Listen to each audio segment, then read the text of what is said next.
A professora Márcia Malta é professora titular de História Moderna e Contemporânea da Universidade Federal Fluminense. É uma das principais historiadoras dentro do campo de história agrária no Brasil, especialmente em temas como conflitos de terra, apropriação territorial, direito agrário e movimentos rurais. Sua trajetória acadêmica é marcada por uma produção prolífica, com uma carreira bastante consolidada no Brasil, com trabalhos também no exterior.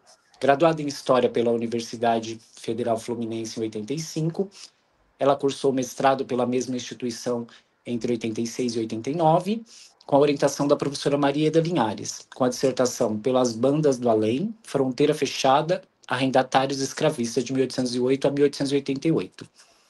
Em 96, ela defendeu a sua tese de doutorado pela Universidade Estadual de Campinas, intitulada Nas Fronteiras do Poder, Conflito de Terra e Direito Agrário no Brasil, do século XIX, orientada pela professora Silvia Ronald Lara. Essa pesquisa se consolidou como uma referência na historiografia agrária no Brasil, especialmente no que tange à Lei de Terras de 1850 e à estrutura fundiária no Brasil. Professora titular de História Moderna e Contemporânea, de 1992 até sua aposentadoria em 2015, tem em sua trajetória dezenas de livros e artigos fundamentais para a história agrária, teoria da história, história dos movimentos rurais no Brasil. Desde suas obras, destaca-se Nas Fronteiras do Poder, que é a sua tese de doutorado, com 2 edições em 98 e 2008, Dicionário da Terra, de 2005, Em Terras Lusas, Conflitos e Fronteiras no Império Português, de 2007, O Rural Alagoche, Campesinato, Latifúndio nas Interpretações de Esquerda, de 2014. Em 2023, organizou o Novo Dicionário da Terra, reunindo contribuições de diversos pesquisadores da área. Atualmente é pesquisadora CNPq da FAPERJ, coordenadora geral do Proprietas, instituto de pesquisa voltado para os estudos de história agrária, que reúne mais de 100 pesquisadores. Foi presidente da AMPU no biênio 2019 a 2021. Recentemente, atuou como professora visitante do programa de pós-graduação em História da Universidade Federal do Ceará. Sua atuação profissional é exemplar, também como uma historiadora pública, engajada nos debates sobre o papel do historiador na sociedade contemporânea. Bem-vindo, professora Márcia. Espero que eu não tenha errado nada nessa apresentação. Não, em primeiro lugar, só gostaria de agradecer a apresentação muito generosa. Muito obrigada por me dar a oportunidade um pouco de falar, e quem sabe essa entrevista possa se tornar uma ponte, né, cada vez mais estreita, que nos una, né, e una também um projeto de dar maior visibilidade à discussão do papel dos historiadores, né, a sua função social, diríamos. É isso. Com certeza, professora. Eu acho que a senhora é uma dessas historiadoras que eu acho que cabe muito bem nesse debate para a gente trazer, né, para além, né, da academia, né, essa discussão sobre o papel do historiador no espaço público, né, especialmente nos últimos tempos que a gente tem vivido no Brasil, né. Professor, eu gostaria de começar, então, pelo início, né. Eu gostaria de saber como que foi a sua infância, adolescência, onde a senhora cresceu e como eram as suas relações familiares, quais memórias a senhora tem desse período da sua infância? É interessante você começar por essa pergunta, porque há sempre uma ideia, né, de uma trajetória linear que a gente vai acionando com memórias que ficam e outras que se apagam. E talvez um dia eu faça, né, uma entrevista fazendo outros recortes do que eu vou fazer agora, tentar fazer agora, né? Eu nasci em São Gonçalo, sou irmã gêmea de uma família com 4 filhos, com minha mãe divorciada desde cedo, o que significou uma vida difícil, né, diria. A minha família era intelectualmente inteligente, mas vamos dizer, absolutamente inculta. Minha mãe mal sabia escrever. Meu pai era um comerciante, tinha sido um caixeiro viajante, e também escrevia muito pouco. não havia livros em casa, a não ser a Barça, que era um pouco a obrigação de todo pai responsável, né, de financiar essa enciclopédia, que era um pouco uma porta de entrada, se não a única, uma das poucas possíveis numa conjuntura onde você não tinha nada do que você tem hoje, né? Mas eu costumo dizer que eu fui muito salva pelo fato de que na frente da minha casa, logo com 2 anos, eu fui morar no Fonseca, que é um bairro do subúrbio de Niterói, muito pouco abrigado pela iniciativa pública naquela conjuntura, né? A Alameda estava sempre muito alagada, vivíamos sempre períodos difíceis, né, de alagamento dessas regiões. Mas, de todo modo, em frente ao prédio onde eu morava, havia uma banca de jornal. E na banca de jornal vendia-se aquilo que eu acho, se ainda não foi escrito, alguém deve escrever, a história do Círculo de Livros, né? Que era um projeto, não me lembro mais de qual editora, que vendia livros de capa dura, o que para mim era a expressão da beleza, e eu podia comprar um livro por mês, que meu pai pagava na banca. E foi assim que eu comecei a ler, né? Muito mais por curiosidade do que propriamente por uma linha clara do que eu queria. Então, eu comecei a ler Sidney Sheldon, Agatha Christie, né? Conheci Machado de Assis nessa conjuntura, custei muito a entender Machado de Assis, só fui entendendo um pouco melhor quando já entrei na universidade. E eu já disse isso algumas vezes, mas é a pura verdade, eu me dei conta da magnitude da minha ignorância quando comprei O Processo, do Kafka. Eu tinha achado o título do livro lindo, que era um pouco como a gente compra os livros quando está iniciando, né? Eu ainda hoje acho que o título é uma carta convite, né? E deve ser muito bem pensado, porque é isso que aciona, né, a curiosidade primeira. E eu adorei essa ideia de processo, eu não sabia muito bem o que era isso. E quando eu li o livro do Kafka, depois, mais tarde, eu fui reler várias vezes para entender o que eu não tinha entendido, eu acho que isso me salvaguardou e me deu uma liberdade, porque ali eu tive certeza que eu era uma ignorante completa. Eu devia ter uns 17, 18 anos. Ali eu tive certeza que eu não sabia nada, porque eu não era capaz de compreender, né, as entrelinhas daquele discurso produzido por aquele autor que nem sabia de onde vinha, né? Havia uma coisa interessante no ciclo do livro, é que ele vinha acompanhado do livro que você comprava de uma revista. E a revista tinha várias resenhas de livros. Isso nos ajudava muito, né? Na medida que a gente tinha que escolher um desses livros, né? Então, a minha infância foi muito marcada por essa busca da leitura. Não que eu fosse propriamente uma leitora veloz, né? Mas eu gostava de ler e sempre gostei, né? Ao contrário, um pouco da minha família. Era um momento em que eu ficava sozinha, ou que eu podia me dedicar melhor, né, àquilo que era só meu, né? No subúrbio do Fonseca, ainda não havia Ponte Rio-Niterói, ela foi criada quando eu estava em torno, já não me lembro direito, talvez 10, 11 anos, porque houve um incêndio no Fonseca, exatamente em cima do apartamento onde eu morava, que era o do Cinema Alameda, que logo depois foi vendido. Isso marcou também muito a minha trajetória, essa ideia, né, de como que, apesar de estar numa cidade como Niterói, num bairro como Fonseca, aquilo tudo era muito difícil. Chegar água para apagar um incêndio que podia destruir a casa e o apartamento de muitas pessoas. Isso marcou muito a minha experiência, fora a experiência de saber, por exemplo, que meus irmãos tinham ido no circo, o circo que sofreu incêndio, né? Em 61, eu ainda estava na barriga da minha mãe, 60, eu acho, e isso também marcou muito a minha percepção sobre a vida, né?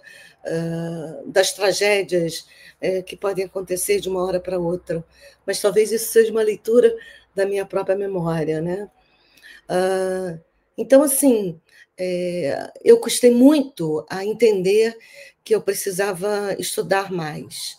Isso é um processo extremamente difícil, porque de todos os meus colegas não, meus amigos, né? Eu tinha uma rede de amigos no Fonseca, porque era muito comum, nós vivíamos em plena ditadura, e eu nada sabia sobre ela, muito pouco, mas eu sempre gostei muito de cantar, sempre gostei muito de lidar com a música. Minha mãe cantava muito durante algumas comemorações, fazia os filhos cantarem. Então, assim, a música acho que também foi um elemento que me salvou bastante, porque minha mãe cantava as músicas antigas, é lógico, né?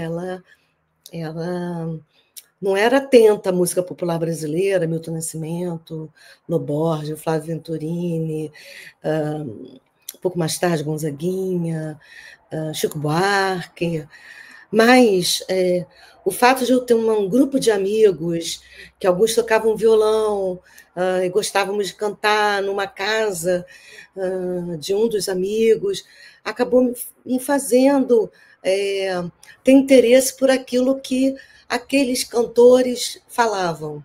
Eu me lembro, por exemplo, do Sinal Fechado, do Chico Buarque. Eu tinha entendido absolutamente nada, né? Até que um amigo me explicou o que significava aquela música, né? Cálice, do Milton Nascimento. Eu também custei entender o que aquilo poderia significar. Como Nossos Pais, do Belchior, Gênio, Belchior, foi a primeira música que eu cantei no palco, quando ainda tentava ser cantora, numa situação que tudo apostava para o fracasso, né? Então, eu, como cantora, sou o exemplo máximo do fracasso, porque eu não consegui absolutamente nada, e eu costumo dizer que a diferença entre eu e Paula Toller é que ela morava na Zona Sul e eu morava no Fonseca, no bairro suburbano. Mas há um quê de inveja nisso, né? O lugar onde você nasce e as redes que você constrói determina muito a sua própria trajetória, né? Mas eu sou muito grata a esses amigos, eu nunca mais os vi. Nenhum deles, ao que eu saiba, entrou na universidade. Provavelmente, o que eu sei de alguns é que são bancários, ou a maioria já está aposentado, obviamente, ou foram lojistas, ou herdaram pequenos estabelecimentos dos seus pais. Era uma classe média baixa, né? Então, mas eu agradeço a eles um pouco tempo dessa empreitada. Eu sempre estudei em colégio particular, meu pai devia 12 meses, então naquela época se podia inclusive falar em público, né, na sala de aula, Márcia Maria Benites Mota, avise seu pai, era sempre Márcia Maria Benites Mota e Marta Cristina Benites Mota, nós irmãs gêmeas, né, na mesma sala. Avise seus pais que vocês já estão devendo 8 meses. Então, assim, não tinha como enganar, né? Todo mundo sabia que nós éramos daquele colégio os que não tinham muitos recursos, né? Mas a tomada de decisão de continuar na escola, de fazer graduação, de fazer ensino médio, de terminar o ensino médio e para ir para uma universidade, era uma coisa muito, muito diferente da família. Eu fui a primeira integrante da família a entrar numa universidade. E não foi nada fácil, porque eu tinha tentado ser cantora num grupo chamado A Face Oculta, né? Esse grupo hoje a gente nunca mais se encontrou. Alguns continuaram, né, como músicos de cantores, outros já faleceram, mas era muito óbvio que qualquer tentativa, né, de continuar esbarraria, né, nos limites financeiros dessa empreitada, né? Hoje as coisas estão difíceis, por um lado, para os jovens cantores, né, dada a multiplicidade, né, das mídias e do acesso, mas naquela conjuntura, ser de Niterói e não ser de subúrbio de Niterói não era uma tarefa que facilitava esse tipo de desejo, né? Por outro lado, a decisão de entrar na universidade se deu assim, eu queria a UF.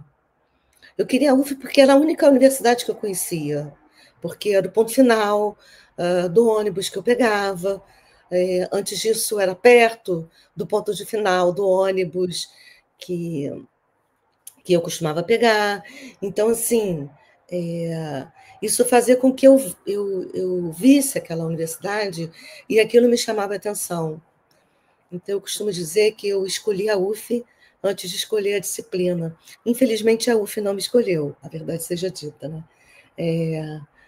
Como uma intelectual da instituição, reconhecida como tal, né? Isso nunca se deu. Mas eu custei muito a entrar na universidade. Eu tentei a primeira vez, não passei, tentei a segunda, também não passei. Enquanto isso, eu fui fazer história numa faculdade particular, que eu não conseguia pagar. Eu tinha tentado comunicação numa outra universidade particular, em que eu tinha que acordar às 5 horas da manhã para chegar lá às 8, mas também não consegui pagar. Foi numa conjuntura que meu pai morreu e a situação financeira ficou ainda bem pior. Nós estávamos melhorando financeiramente quando meu pai veio a falecer. Mas quando eu entrei na UF, não entrei nem no primeiro semestre, eu entrei no segundo semestre, porque minhas notas não eram o suficiente para entrar no primeiro semestre. Eu já entrei sabendo que era burra. Isso foi muito bom para mim. E eu sempre falei isso muito para os meus alunos, principalmente aqueles que já começam a meio cartar, né? Você está falando uma coisa, eu não gostei disso, não concordo com o autor. Aí eu faço sempre esse mantra.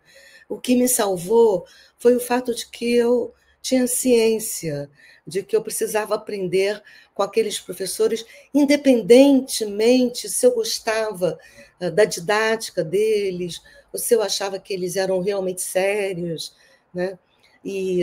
Mas eu queria qualquer coisa que me dessem, eu estava consumindo, né? Nessa conjuntura que eu entrei na UF, havia, inclusive, pelo MEC, cursos de línguas que eram muito baratos. E como eu tive que sair do curso que eu tinha acabado de entrar há 2 anos de francês da Aliança Francesa, e tinha dificuldade de pagar, porque meu pai morreu, já não tinha mais dinheiro, eu fui fazer espanhol nesse curso e fui fazer redação nesse curso. Então, antes de entrar na universidade, eu já vinha com alguma leitura em francês, alguma, né? Quer dizer, eu conseguia entender o que o professor de medieval, Francisco, um querido, falava, quando ele falava de autores, né, medievalistas. A mesma coisa aconteceu com outra grande professora, Vânia Frois, também uma medievalista, né? Porque não havia tradução desses livros naquela época. Então, eles passavam textos e apesar da dificuldade, eu consegui entender o que aqueles textos queriam dizer, né? Isso também me ajudou muito. A certeza de que o pouco que eu tinha que fazer alguma diferença, né? E foi assim que eu terminei a graduação. E naquela época não havia nada parecido com bolsa de iniciação científica. Isso foi criado exatamente no final da minha graduação. Eu fui talvez uma das primeiras bolsistas de iniciação científica, pelo menos na área de história.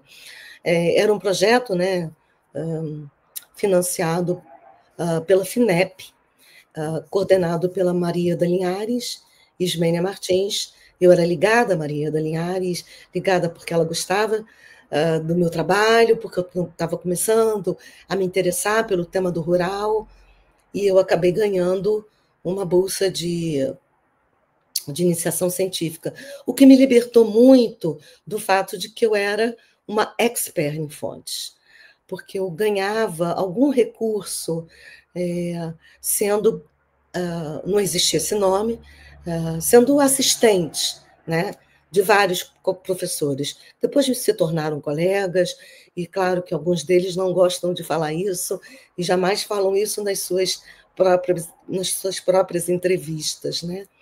Mas isso fez com que eu começasse a encontrar fontes para as pesquisas dos outros, porque como eu tinha que ficar no Arquivo Nacional 8 horas, quase todos os dias, eu tomava Coca-Cola e comia o que eu chamo de pão com meleca, aquela coisa amarela em cima do pão, eu ficava fascinada com o Arquivo Nacional, fascinada com a Biblioteca Nacional, e aí fascinada com o tema das pessoas.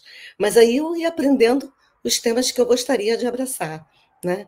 Então, isso me criou alguns problemas, não vou negar, né? Alguns colegas antes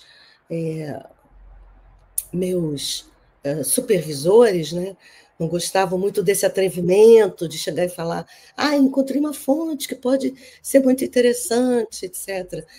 Tinha um hoje muito famoso que me chamava de escrava branca.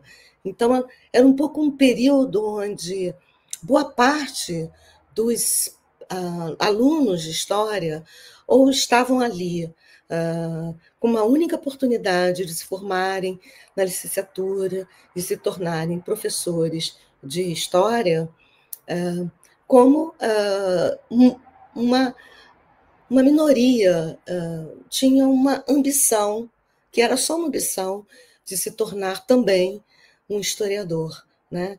Então, também devo muito a Humberto Machado, por exemplo, um colega e um dos meus primeiros professores, porque ele disse assim: você tem muita coragem de criticar o Borender. Mas é porque eu era uma leitora muito atenta, né, na hipótese que aquele autor queria defender. Eu não sabia muito bem que era hipótese, eu fui saber mais tarde, quando entrei no mestrado, tive aula com o Ciro Cardoso, e aí ele ensinou a turma toda, né, como se fazia uma hipótese na química, na física, na matemática, nas ciências humanas, mas eu sabia, desde muito cedo, por causa das aulas de Luiz Carlos Soares, de que era preciso encontrar, né, qual era a intenção primeira daquele autor. E eu tive muita sorte, porque eu tive muitos professores extremamente generosos. Entre eles, o inabalável, o incontornável, o insubstituível Leandro Conder, né? Que praticamente me trouxe a esperança, a mim, não somente, mas a um grupo de alunos. Nós estávamos vivendo a redemocratização, a gente não sabia muito bem o que era aquilo, né? Principalmente pessoas como eu, né? E ele falava nos corredores, eles nos chamavam para tomar café.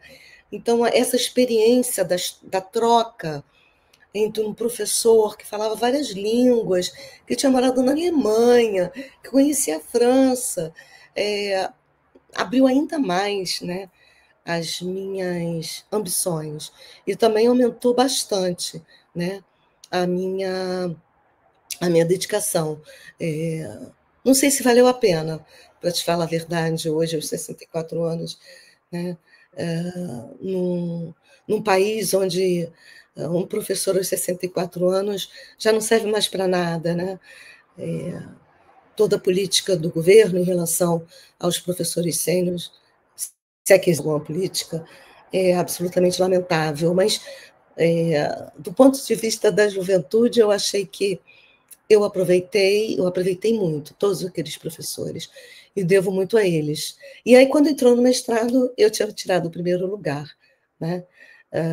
Porque a entrevista era sobre o tema de pesquisa e quais as fontes você ia se utilizar. Então, eu tinha muito que falar sobre fontes, tanto do Arquivo Nacional, da Biblioteca Nacional, do Gabinete Real Português de Leitura, do Arquivo Público do Estado do Rio de Janeiro. Eu conhecia bem isso, me ajudou na hora das pegadinhas, né, da entrevista. Te respondi? Nossa, maravilha, professora. Eu queria até pegar, na verdade, um ponto que depois eu até vou retomar nessa fala da senhora. Eu acho que parece ser um distintivo, talvez, de muitos dos seus orientandos, né, ao longo espalhados pelo Brasil, essa trajetória, né, essa substância de historiador que vem de uma realidade muito da margem, né, especialmente numa universidade, né, como a senhora disse, professores com uma formação, né, que tenha, principalmente falam várias línguas, né, e isso a gente percebe, eu percebo isso muito na universidade até hoje.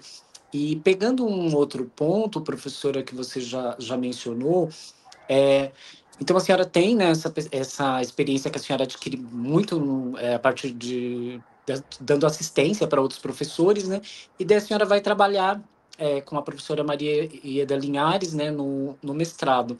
Eu gostaria que a senhora pudesse falar um pouco, né, do papel da professora Maria Ieda Linhares na sua trajetória enquanto pesquisadora, e também pensando muito no seu texto Rural Alagoas, né, ali a senhora traça, né, um perfil, né, da Maria de Linhares enquanto historiadora, né, extremamente importante para a consolidação, né, do campo de história agrária no Brasil, né, mas para além disso, né, como uma grande intelectual, né, que hoje muitos estudos, né, têm se voltado, né, a pensar essa primeira geração, né, de catedráticas, né, enfim, desde a década de 50. Se a senhora pudesse falar um pouco dessa sua relação com a Maria de Linhares, especialmente no seu mestrado.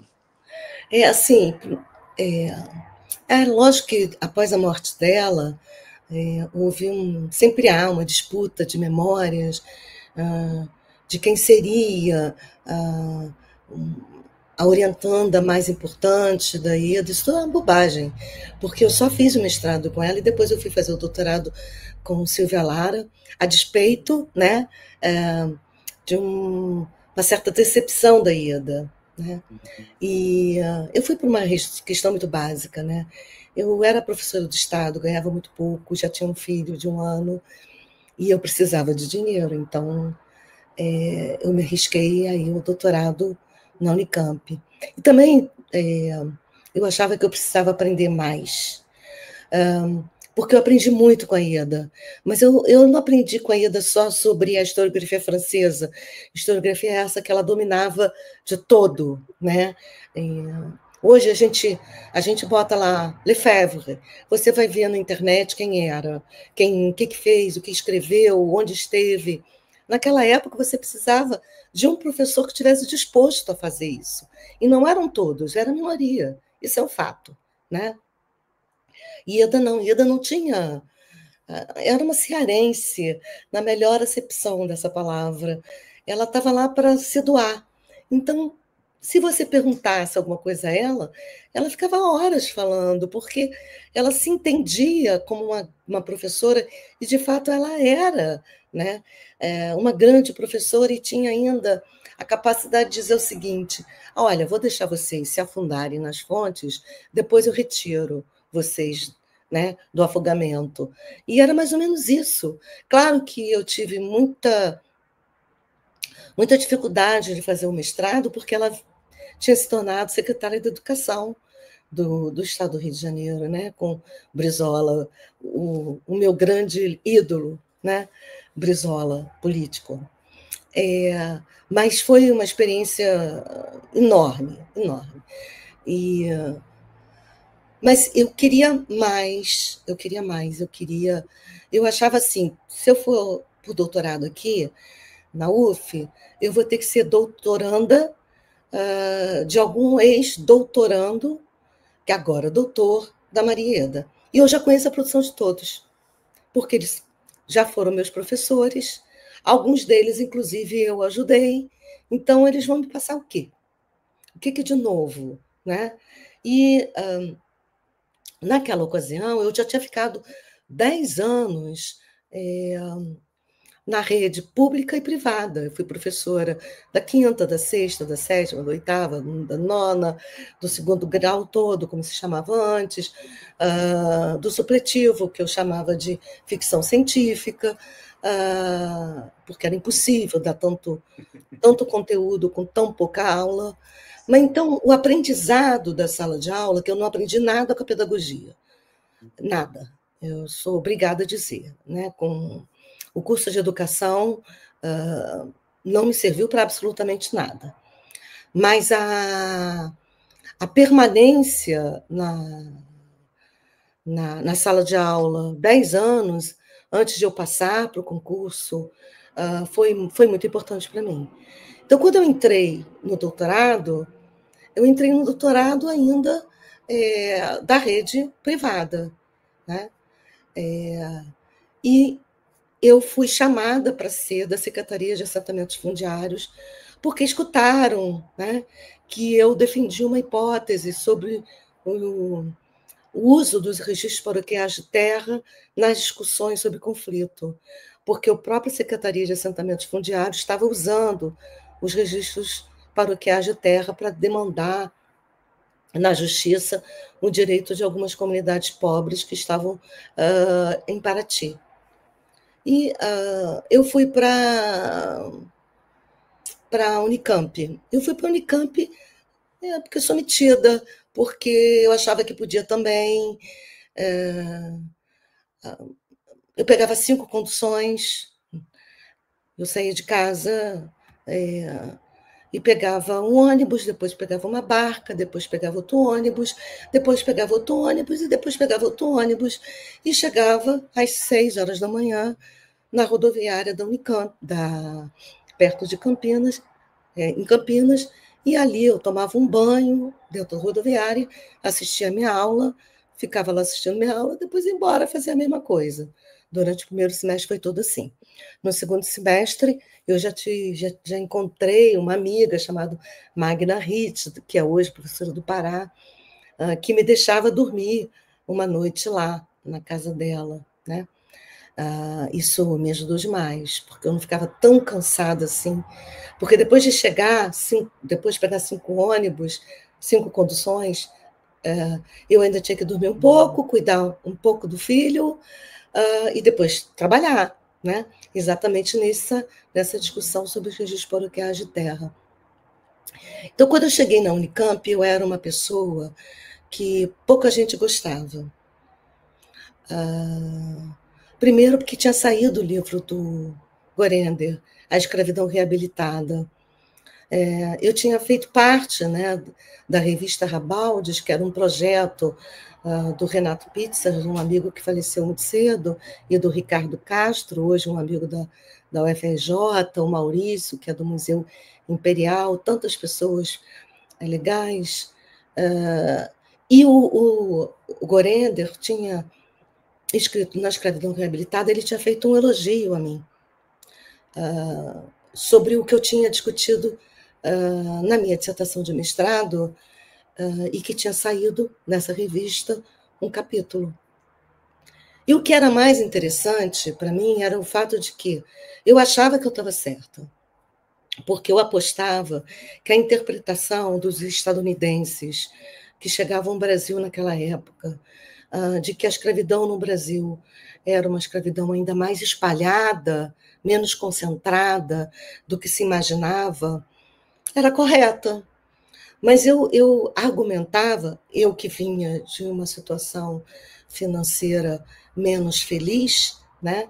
Eu argumentava que provavelmente nós teríamos que atentar para o fato de que, mesmo que o acesso à propriedade escrava fosse mais ampla do que a historiografia anterior apostava, os pobres tendiam a comprar escravos muito velhos ou escravos muito jovens, e que a idade produtiva, na época se dizia 14 a 40 anos, era um bem muito acima da capacidade dos arrendatários, né, aqueles que alugam terras, de adquirir esses escravos. Eu argumentava aí que era uma forma, né, uma forma da pobreza desses pobres, né, adiarem sua própria inserção como trabalhadores no mercado de trabalho, né? Então, eu achava que eu tinha uma boa discussão, né, que valeria a pena discutir sobre isso, mas era um período em que estava chegando na UF vários estadunidenses e que falavam muito dessa discussão, e ninguém permitia que eu falasse com eles. Era assim, eles eram frutos, né, das redes de relações pessoais de um grupo de historiadores da Zona Sul do Rio de Janeiro que não queriam uma pessoa no meio dessa confusão, né? Eu me lembro de ter sido interrompida no meio de uma pergunta, né? Então, assim, eu sabia que eu incomodava um pouco, porque eu sempre fui muito, sei lá, muito escacetada das ideias. Eu devia ter ficado calada, talvez. Na Unicamp, tinha acabado de sair a escravidão reabilitada, então todo mundo achava que eu era gorendista. Ninguém tinha lido o meu artigo para saber que o primeiro parágrafo do artigo era uma crítica ao Gorender. E eu dizia, ele está fazendo uma defesa ao meu texto porque eu sou do PT, eu estou virando uma petista. E naquela época, quase ninguém falava sobre esse assunto, né? E o Gorender estava muito envolvido com essa discussão de um certo afastamento que a academia tinha para com os problemas sociais, né? Ele era muito cruel, inclusive. Eu não concordo com o que ele fala sobre a Silvia Lara. O Sidney ainda não havia terminado a tese dele. Então, os ataques dele são, boa parte, direcionados àquela que seria a minha orientadora.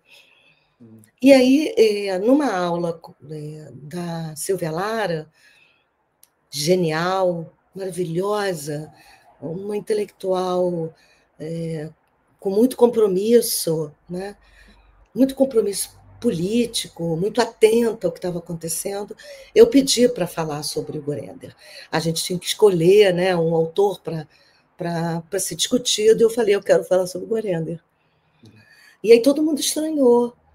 Mas eu já tinha lido tudo sobre Gorender, porque a gente acompanhava na revista Rabaldes esses grandes intelectuais que vinham circulando, né, no país. Então, eu já tinha lido... Eu não li só um capítulo do Fernando Novaes.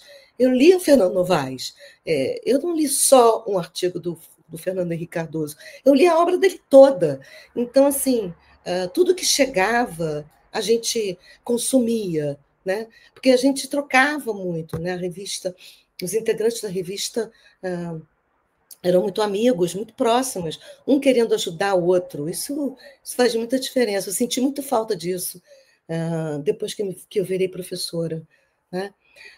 E aí, nessa discussão com Silvia Lara, eu entrei na sala dela, literalmente, bati a porta e falei assim, Silvia Lara, por favor, eu queria muito que você me orientasse, porque eu tinha ido lá na esperança de que aqueles professores que tinham sido professores da UF me abrigassem, né?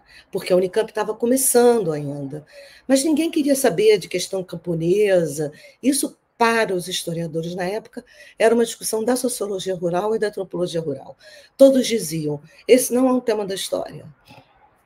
E eu não entendia, porque se a Ieda falava que era um tema da história, por que outras pessoas diziam o contrário, né?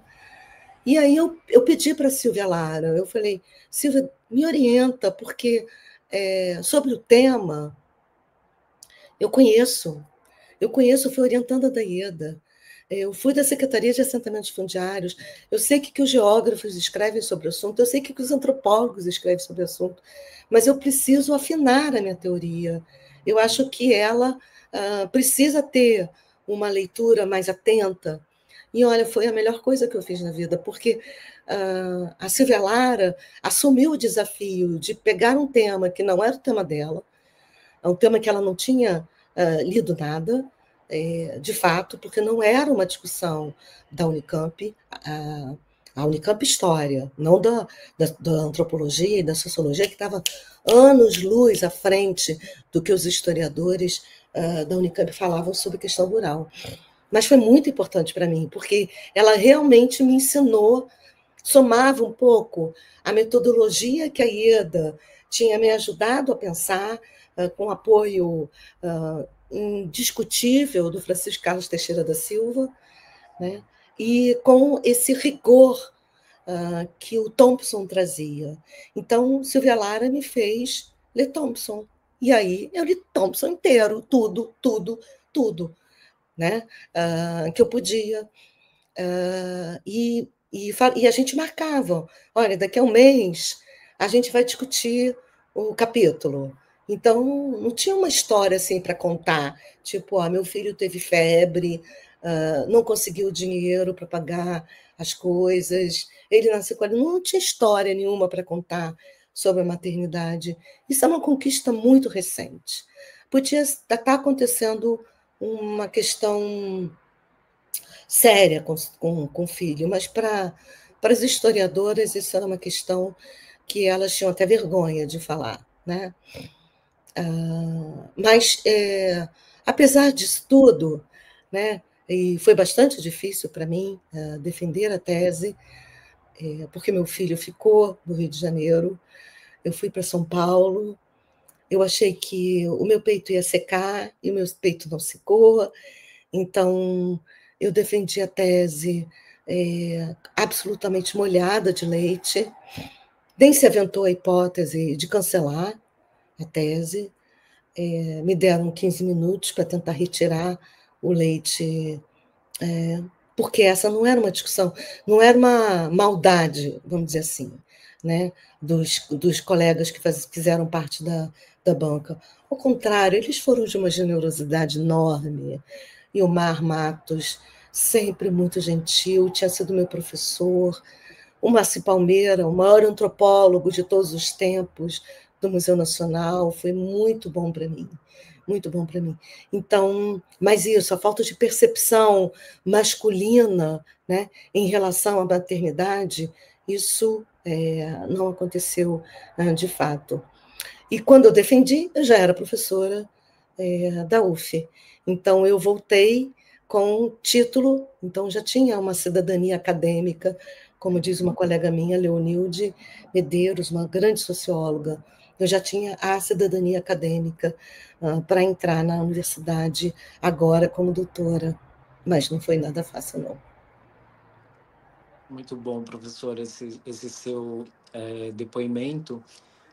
Eu gostaria, então, já que a senhora tocou nesse último assunto, né, sua entrada em 1990, né, que a senhora entra como professora na Federal Fluminense, gostaria que a senhora pudesse falar um pouco desse momento, né, especialmente sobre o concurso, como que eram os concursos nesse período, e de como também foi essa sua inserção, né, no campo acadêmico na Federal Fluminense. Tinha acabado, né, de criar o doutorado, né, se eu não me engano, em 86, né, logo após a senhora vai entrar lá como professora no curso de graduação. Então, eu gostaria que a senhora pudesse falar um pouco sobre esse momento como professora e como foi essa inserção nesse meio. Eu sou, e acho que eu vou ser sempre uma pessoa que dá muita sorte após uma falta de sorte enorme. Acho que sei lá, alguém lá de cima me protege por alguma razão, porque eu era uma professora de História Moderna e Contemporânea já há uns 8 anos, no interior do Brasil. Eu dava aula em vários lato sensus, que naquela época era, inclusive, financiado pelas prefeituras. A gente ganhava pouco, mas, em comparação ao salário do professor do estado do Rio de Janeiro, era uma boa ajuda. Então, em julho e em janeiro, eu com certeza estava viajando, né? Dando aula de História Moderna e Contemporânea. E eu dei História Moderna e Contemporânea porque eu era apaixonada por essa temática, graças a um grande professor chamado Gerson Moura, que infelizmente faleceu muito cedo, né? Ele foi para a USP e faleceu alguns anos depois, porque Gerson Moura tinha me dado aula e eu perguntei para ele como estudar nazismo, e ele falou assim: então você vai para a biblioteca da Fundação Getúlio Vargas e passe lá meses estudando. Eu levei isso a sério, porque a greve tinha uma greve dos professores, e eu estudei bastante a questão do nazismo, do totalitarismo, do fascismo, do franquismo, do salazarismo, e mostrei depois a ele como se eu estivesse mostrando um brinquedo. E ele ficou tão emocionado eu tenho até hoje, com as resenhas que eu fiz de 100 livros, né? Mas a vida me levou para terminar o curso, eu tinha que optar. Então, quando eu fiz o mestrado sobre os arrendatários escravistas em São Gonçalo, eu achei que eu teria que continuar nessa temática, porque eu ia para um lugar que eu não conhecia ninguém, e precisaria reaprender muita coisa. Pelo menos no tema da história rural, eu já tinha um engajamento muito claro dentro da Secretaria de Assentamentos Fundiários, que não deu em nada, obviamente. Todos os esforços feitos pelos historiadores foram destruídos. Na verdade, acho que a única historiadora era eu, o resto era geógrafo, sociólogo, etc. Então, quando eu entrei na Universidade Federal Fluminense, eu entrei no concurso de História Moderna e Contemporânea, porque eu sabia que em História do Brasil tinha gente tão boa ou melhor do que eu, né? Eu sabia que eu não tinha a bagagem em História Colonial, por exemplo, para tentar a História da Colônia. Também eu achava que o meu tema de império, que era sobre lei de terras, sequer era discutido em sala de aula. Então, imagina se vai cair alguma temática próxima ao Brasil Império, que seria muito mais fácil para mim, né? E aí eu falei, bom, mas eu dou aula há anos de moderno e contemporâneo, eu conheço essa produção historiográfica, né? Eu fui aluna de Gerson Moura, então eu fui fazer concurso moderno e contemporâneo. E o único ponto que não deu tempo de eu estudar foi nacionalismo. Não à toa ele virou minha obsessão, um tema durante 6 anos. Eu não li outra coisa a não ser a questão do nacionalismo. Isso me ajudou bastante mais tarde. É o que eu falo da falta de sorte, que se torna uma grande sorte. E aí, quando eu passei em 4º lugar, só tinham 3 vagas. Eu até hoje acho que eles não sabiam que era eu, porque eu não tinha nenhuma rede ali, né? Eu já estava afastada há mais de 5 anos da universidade. Não havia mais o grupo de história agrária. A Ieda logo depois se aposentou, o Chico Carlos se aposentou exatamente nessa conjuntura, e foi para o UFRJ, idem para João Fragoso, e estava todo mundo consolidando, com todos os méritos que isso implica, aquilo que mais tarde chamaria-se em História Social da Escravidão. E onde vai encaixar a questão dos conflitos de terra numa temática chamada História Social da Escravidão, né? Então, eu vi ali, quando eu passei em 4º lugar, eu falei, caramba, agora eu tenho que dar um show na aula para tentar fazer com que eu consiga passar. E o tema que eu conheço, o tema que eu acho que eu domino um pouco, eu possa dar aula sobre isso. E a minha prova-aula foi Revolução Russa.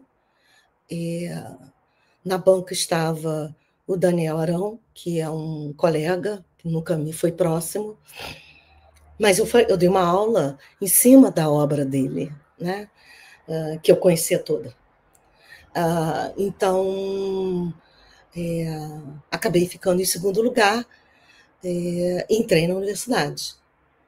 Entrei na universidade diante do fato de que a pessoa que todo mundo achava que ia passar dos 3 aprovados, uma delas seria uma colega, muito querida pelos outros colegas. Então, foi um certo constrangimento, porque era como se eu fosse responsável pela derrota dela, né? Então, muita gente não sabia muito bem quem eu era,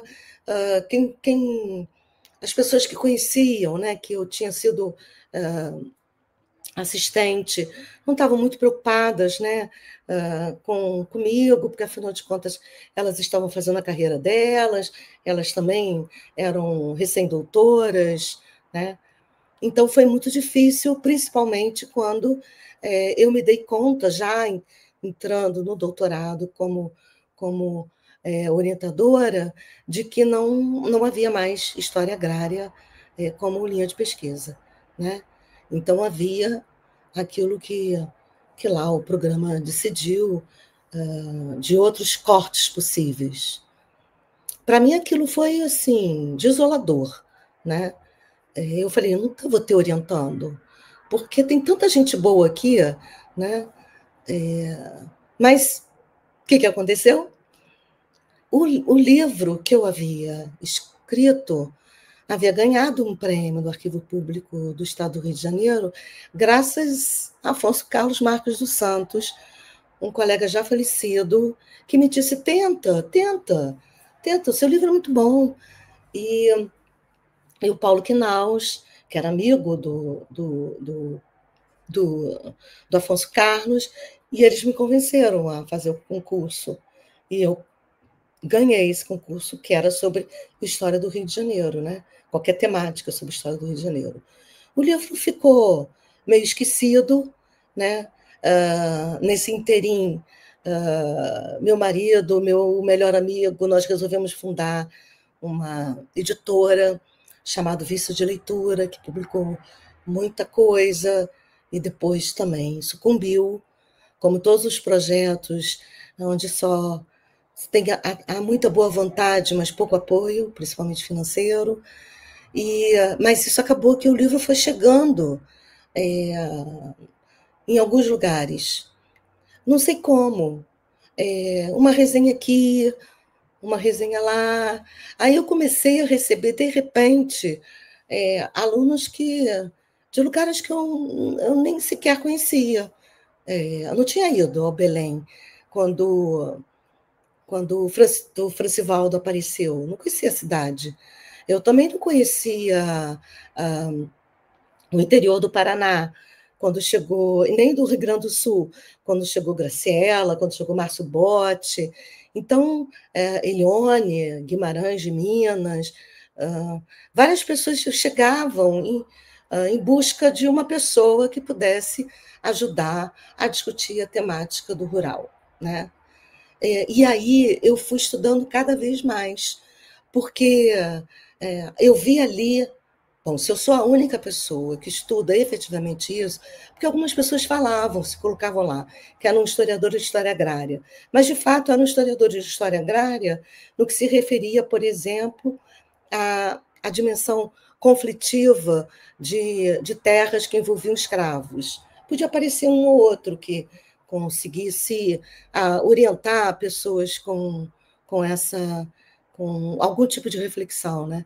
Mas nesse ponto eu era muito vitoriosa, porque eu tinha acumulado todo o conhecimento das fontes, tinha conhecido um pouco melhor a teoria, né, com a Ieda, e tinha lido tudo o que saía sobre questão rural no Brasil, porque eu tinha vivido a experiência da Constituinte de 88, muito jovenzinha.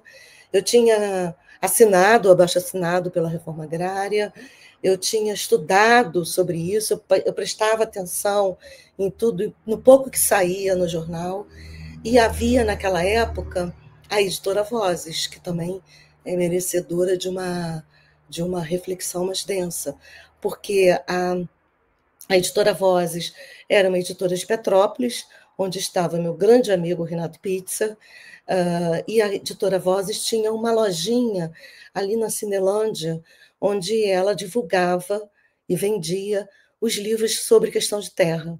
E ali era barato, né? Os livros eram baratos, e você tinha ali um livro sobre conflitos de Porecatu, um livro sobre conflitos de Trombas e Formoso, um livro sobre o que são os faxinais, talvez esses não, que eu conheci mais tarde. Então, assim, essas temáticas que eram muito regionais, né? Que tinham pouca visibilidade, eu consumia, porque eu queria discutir a questão do conflito de terra, né? Em qualquer lugar, em qualquer período, isso era a minha marca, né? Então, o que eu falava com os orientandos, que iam me procurar ela, eu consigo orientar vocês do final do 18 até mais ou menos o período Vargas. Depois eu fui aumentando até a Constituição de 88, né? Porque, como eu acompanhei bastante a Constituinte, eu comprei também muita coisa sobre quem são aquelas pessoas que estavam apoiando a política de reforma agrária que tinha sido feita o Rascunhada, né, em São Paulo, com apoio do Museu Nacional, mas principalmente com o direito da USP. Então, isso foi me fazendo também avançar na temática, para além daqueles cortes que eu tinha constituído como um corte cronológico em que eu poderia abraçar.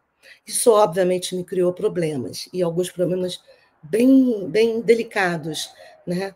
Porque eu invadia a área de república. E a área de república era um terreno já demarcado e um terreno minado. Entrar na área de república era assumir, né, um conflito com os historiadores de Brasil República, que não falavam absolutamente nada sobre o rural, e ali eu começava a desenvolver uma hipótese de que a historiografia brasileira não é só machista, não é branca tão somente, mas ela é sobretudo urbana, né? Ela olha o rural a partir dos olhos urbanos. E eu tinha ainda uma outra vantagem em relação aos colegas. Eu tinha vivido a minha infância na roça, por razões que eu desconheço, não adianta me perguntar, porque eu não sei, mas o meu avô, por parte de pai, tinha uma fazenda que faliu, mas eu sei que, por alguma razão, a minha família não podia ficar na casa, então nós ficávamos na casa de um agregado. Então, no convívio com os agregados, né, ou aqueles que se diziam agregados, a minha memória pode falhar, eu fui me dando conta de uma pobreza ainda maior do que aquela que eu conhecia, né? Eu era a pobre que comia arroz, feijão e banana, mas isso não é propriamente a pobreza extrema, né? E aí eu vi as estratégias, né, que os pobres produziam, e isso foi ficando na minha memória. Eu até hoje sei de cor a música que eles cantavam para mim, eu sei de cor como eles interpretaram a chegada dos americanos à Lua, como eles não acreditavam. Então, isso me deu uma experiência sobre um mundo que eu desconhecia, né? E, ao mesmo tempo, foi me dando menos preconceito sobre esse universo rural, porque a gente só tinha essa postura mais combativa, ou mais positiva sobre o universo rural na obra de pouquíssimos historiadores, né? Se você for ler a obra magistral do Caio Prado Júnior, você vai ver lá que ele vai dizer que os pobres não têm cultura, que os brancos pobres acabam também tendo uma relação extremamente desabonadora em relação ao trabalho, e o que eu via era tudo muito diferente, né? O que eu lia era tudo muito diferente. Então, eu comecei a ler também a literatura sobre o universo rural. E aí, quando chegou o momento em que eu ia orientar, né, esses alunos que chegavam, né, de várias partes do país, procurando uma pessoa chamada Márcia Mota, isso para mim era assim, poxa, era a consagração da minha vida, era tudo o que eu sonhava. O que eu não consegui entender, e custei muito a entender, é que no momento em que eu abraçava os meus orientandos, eu encontrava também várias barreiras, né, de colegas em relação a essa prepotência, né, essa ousadia, né, da Márcia de estudar e orientar temas que não estavam restritos ao período dela, que as pessoas não sabiam muito bem qual era, porque numa discussão departamental ficou lá dois professores famosos, um dizendo, ela é professora de História Contemporânea, e outro dizia, ela é professora de História Moderna. E o meu concurso era em História Moderna e Contemporânea. Né? Então, as pessoas não sabiam muito como lidar comigo. E foi isso que fez com que eu passasse a ser conhecida e de dentro para fora. Como eu sempre digo, a inovação sempre se dá de dentro para fora, porque para além das pesquisas exemplares da USP, e aí eu preciso lembrar da obra da Vera Ferlini, né? Sem falar da Laura de Melo Souza, né? Com os Desclassificados do Ouro, porque é quase que uma redundância, né? Falar sobre pobreza sem citar a obra dela, mas a obra da USP reverberava como a única forma de pensar a história, né? A historiografia. Então, como eu já era da UF, eu trazia um tema que os alunos se interessavam. Aí eu passei a dar cursos na graduação sobre história rural, quando eu podia, né? Porque como eu era concursada em moderna e contemporânea, quase sempre o departamento me colocava para dar aula sobre a Europa moderna ou dar aula na contemporânea, no século XX.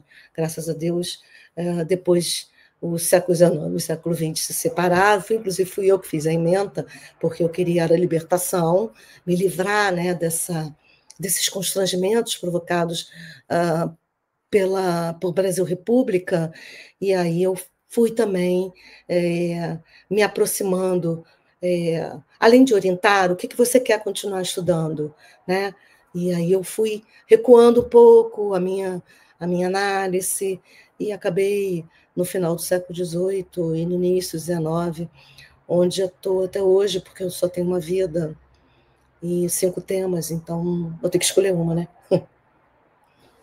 Professora,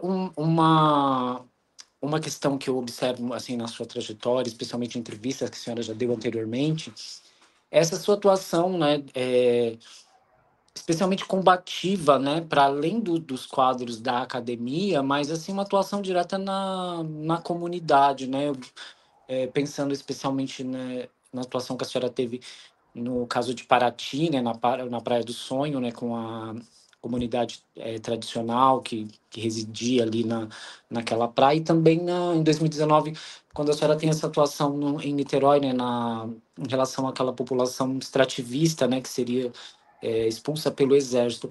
Se a senhora pudesse falar um pouco, né, dessa relação enquanto historiadora, pesquisadora de história agrária, mas que tem uma atuação, né, especialmente pensando na cidadania, né, que sai um pouco, né, desse estereótipo do historiador que fica encastelado, né, só no arquivo, né, mas que às vezes dá uma resposta prática para a sociedade, né, o que nós, enquanto historiadores, podemos fazer, né, para tentar melhorar, né, especialmente pensando na população pobre, né, que muitas vezes não tem acesso ou às vezes desconhece, né, determinadas formas de lutar pelos seus direitos. É engraçado você me perguntar isso, porque assim, eu não consigo compreender, eu acho que deve ser uma limitação teórica. Um historiador não engajado. Infelizmente, eu não consigo entender. Eu gostaria muito de entender como é que uma pessoa pode ficar dentro da universidade o tempo todo e não conseguir pensar nenhum tipo de iniciativa que atinja um número maior de pessoas, não somente produzindo suas obras, mas também refletindo sobre temas que são caros a nós, né? Como a pobreza, por exemplo.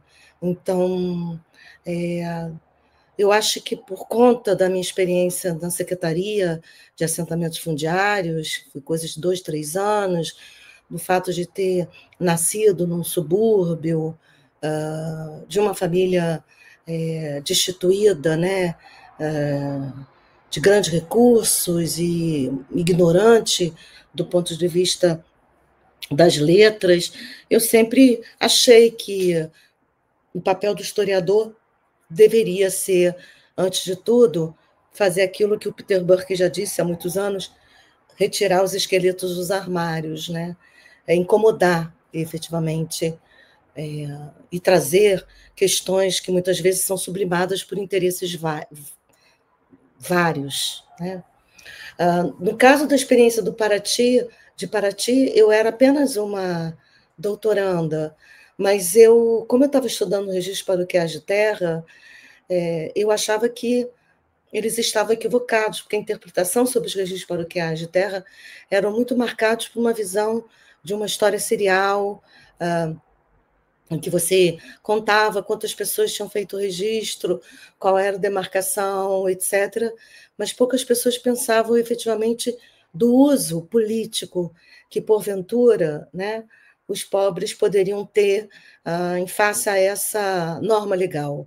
E eu só fui capaz de pensar isso porque eu recuei a 1850 e eu fiz um esforço de pensar o que significava, naquele contexto histórico, efetivamente, aquela norma legal. E, a partir daí, quando chegou a questão da Praia do Sono, eu demonstrei para o pessoal da geografia o quanto que o uso político dos registros paroquiais feitos pelos fazendeiros, quando eles assim fizeram, porque a maior parte dos fazendeiros negaram essa norma legal, implicava que a gente não poderia acreditar nos registros paroquiais de terra como fontes da verdade, né? Como a prova cabal da ocupação territorial de um em detrimento de outro, né? E isso, logo depois, o governo... Eu fui demitida, obviamente, porque fui demitida, fui convidada a sair. Logo, graças a Deus, eu também já tinha... queria me dedicar a fazer o concurso da UF, então também já não achava que tinha muito sentido ficar lá, porque a opção, quando você começa a discutir as fontes para os conflitos de terra, você descobre coisas que você preferiria não descobrir, sem que você tenha ajuda para levar isso adiante. Então, no caso de Paraty, eu acabei descobrindo, não em Paraty, mas para São Gonçalo, que boa parte daquelas áreas que eram ocupadas, né, por uma comunidade pobre havia sido grilada no início do século XX. Eu tinha prova de como aquilo tinha sido grilado, mas o Estado não funciona quase sempre para atender os interesses dos mais pobres. E aquilo me irritou sobremaneira, porque eu tinha indícios muito claros de que aquela ocupação dos arrendatários do Barão de São Gonçalo era o resultado, né, de uma história ainda não contada, que implicava, inclusive, na grilagem do pretenso proprietário. E depois disso, quando chegou o caso de Imbuí, eu achava que eu nunca mais ia ser lembrada para falar, para discutir sobre isso, porque esse era um terreno dos antropólogos, né? Antes de Imbuí, eu tenho que lembrar de Mangaratiba, desculpa, de Marambaia. Marambaia é uma ilha, né? E me chamaram para fazer uma discussão sobre a cadeia sucessória do pretenso fazendeiro, que era o Breves, né? Naquela época, o maior, no século XIX, o maior escravocrata do Império. E estava no auge da discussão sobre o conceito de quilombola. E as pessoas queriam que eu apostasse no conceito de quilombola. E eu falei, eu não vou apostar no que eu não conheço. Há coisa de alguns anos atrás, eles se auto-intitulavam como Pretos da Ilha, não me lembro muito bem o nome, mas essa configuração quilombola, obviamente, só surgiu com a Constituição de 88, né? Só se consolidou, né? E principalmente depois de 93, com toda a política do Lula em relação ao conceito de quilombo e o papel incontornável dos antropólogos no sentido de legitimar o tema, de referendá-lo, né, do ponto de vista da própria antropologia, para reverberar, quem sabe, numa decisão jurídica. E eu dizia que o conceito era frágil quando você estava se referindo a comunidades pobres que historicamente não haviam se visto como uma comunidade de pretos, né? Mas olha, sou branca de olhos azuis, né? Qualquer coisa que eu viesse a falar poderia ser lida como uma manifestação racista.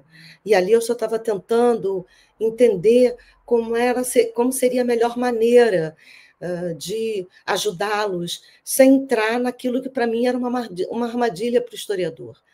Né? Então, como é que eu ia encontrar o conceito, né, de quilombola no século XIX para discutir se aquele fazendeiro tinha deixado ou não as terras para aquela comunidade. E aí eu tive também sorte, né? Nós acabamos encontrando, eu e um colega antropólogo, Fábio Mota, que já tinha feito uma dissertação de mestrado sobre Marambaia, evidências empíricas que mostravam que a grilagem começava lá atrás, né? Envolvendo o Estado brasileiro, e aí isso criou um problema, e depois foi resolvido lá com acordo o Estado e a Marinha, né? Porque as terras oficialmente pertenciam à Marinha.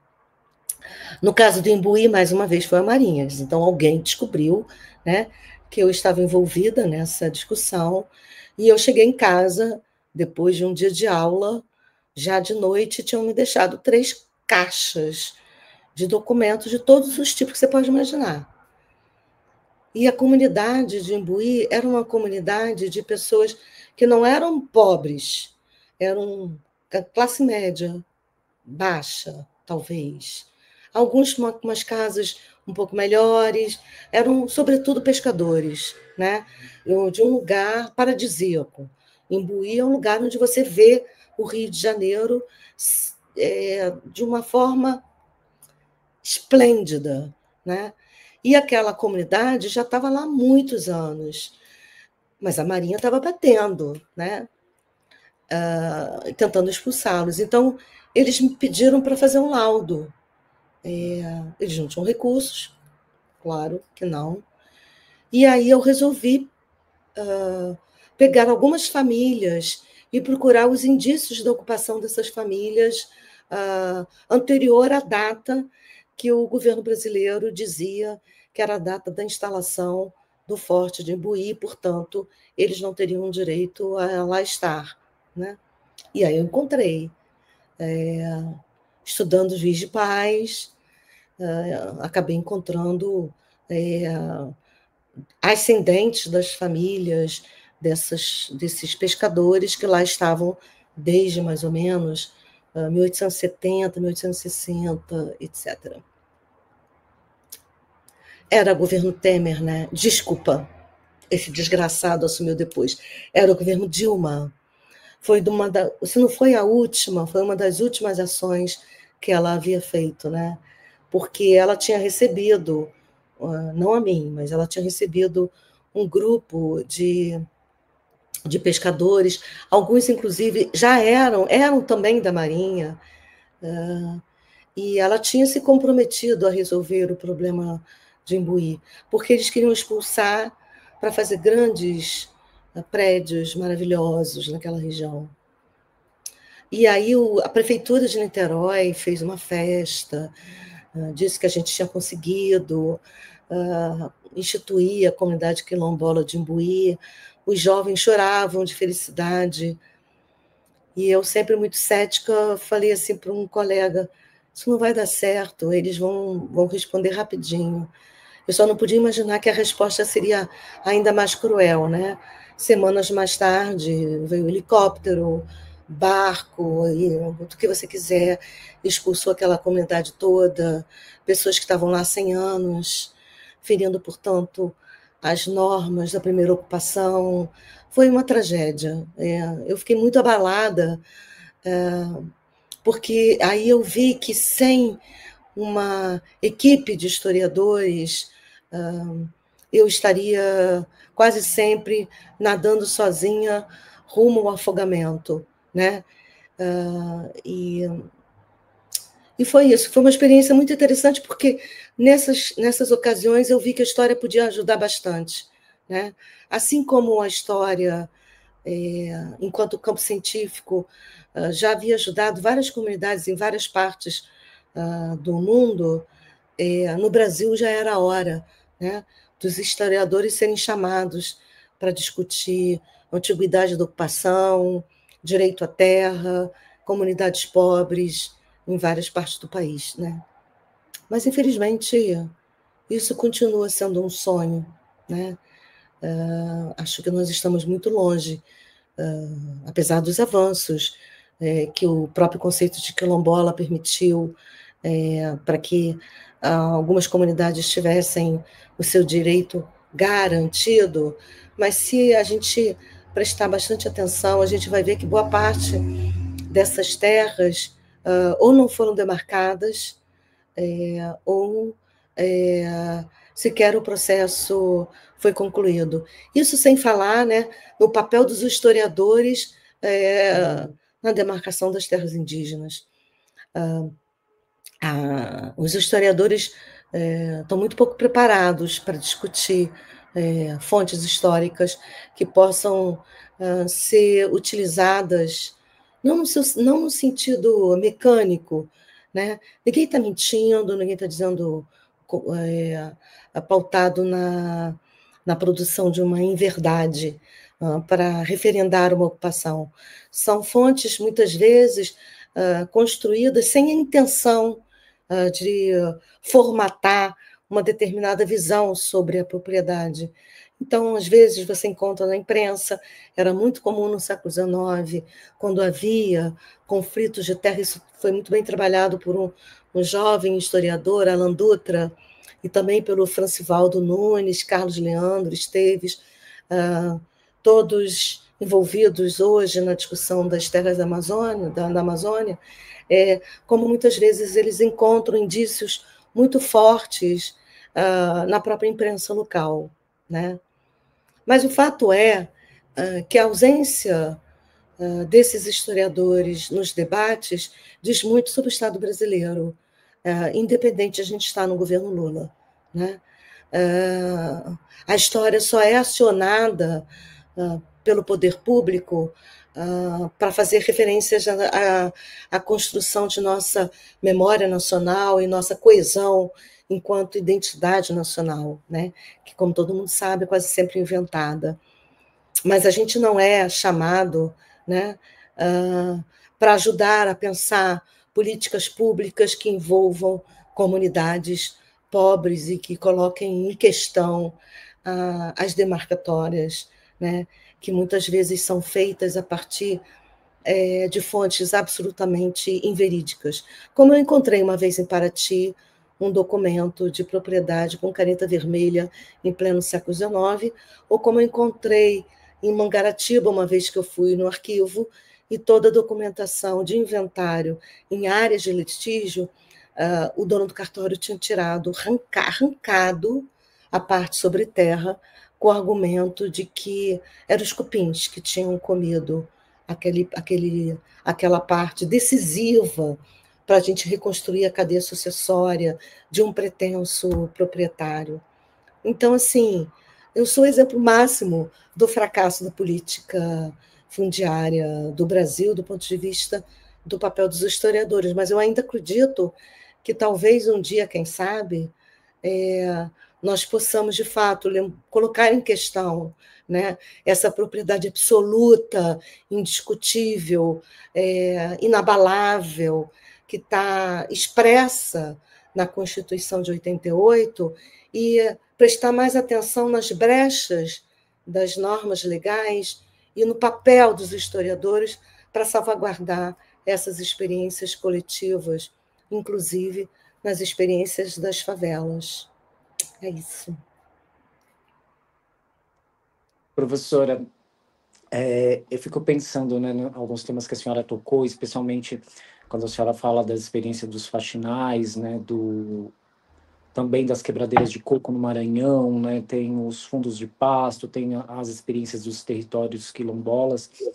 Essa discussão, né, que chegou especialmente, né, em alguns lugares, né, como no Paraná nos anos 90, né, e durante o primeiro governo Lula, né, que avançou em certo sentido, mas eu gostaria de voltar um pouco, né, eu acho que os anos 70 é um pouco paradigmático nesse sentido, na atuação, né, de alguma parcela da Igreja Católica na Comissão Pastoral da Terra, e depois nos anos 80 o MST, né, e até, né, a partir de uma experiência pessoal, né, eu sou da região sudoeste do Paraná, né, então nos anos 90 eu me lembro muito dos conflitos de terra, né, especialmente envolvendo o MST e aquele grupo de ruralista que se constitui ali, né, para combater, né, essas experiências de acesso à terra.